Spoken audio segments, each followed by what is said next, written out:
I mean, the deep irony of a lot of thought leadership is that there's not any new thoughts in it. And there's no leadership because you're just quoting the same reports as everyone else. And so one of our biggest clients is ADP, global payroll leaders across the world. I think one in like 7 paychecks in the US is paid through ADP. They're absolute giants.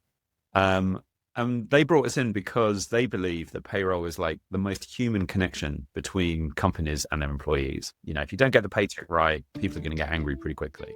But also there are so many stories behind paychecks. So we ran this quarterly for them for a while called Rethink, that's tied to their annual event. And we wanted to tell the human stories. We didn't just want to do all of the usual reports about, you know, the world of work that you get from all those big industries. So we looked outside of that sector. And one of the things we found that was really interesting about pay is that actually a lot of employees, particularly migrant workers, send money back to their home economies. It's called remittances. You know, you might move from Mexico to work in the US, or you might move from, you know, sub-Saharan Africa to kind of France or Germany or the UK, and you might send money back to your home country, to your family. And we found out from World Bank statistics that something like 4 to 5 times as much money goes into emerging economies from remittances, from people paying back their wages to their families, than all global aid put together. So there's this remarkable story about this money traversing the planet from employees to their families. That is absolutely, there are some countries where remittances is like 30 or 40% of the entire GDP of the country.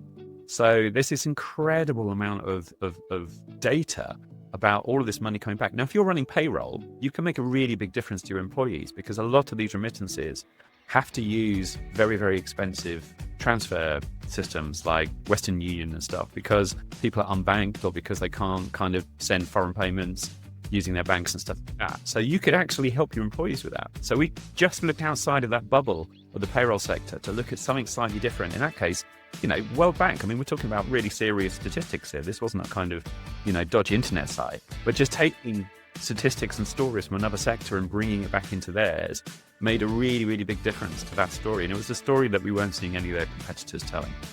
I love this example because since we're talking about thought leadership that starts to sound generic, I think about the times when I hear an expert create thought leadership content that says, tell stories when developing your content.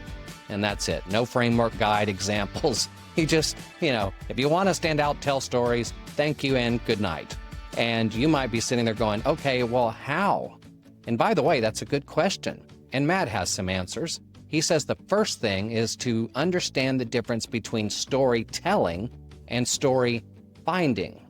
Always start a story with a question that you don't know the answer to. The problem with a lot of thought leadership is that it's kind of handed down to you. Like, here's an issue, here's something that we're doing, here's a kind of thing that the company believes in.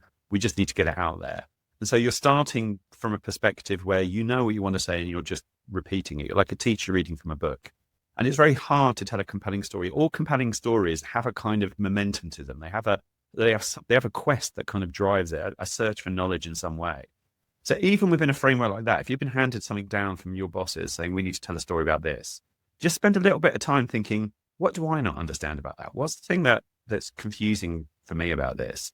Because if you can start your story with a question, your audience are going to enjoy the journey that you go on as a writer.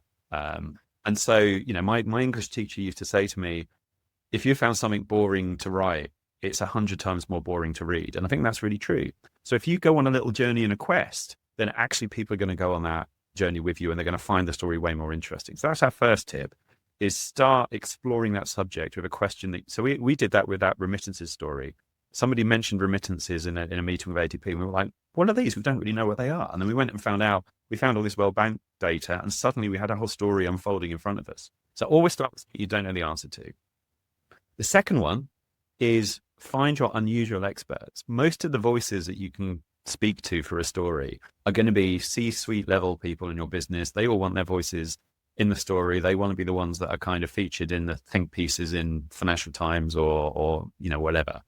But sometimes the people who have got the most compelling angle on an issue are the people who are really at the coalface, who are really kind of like thinking about it.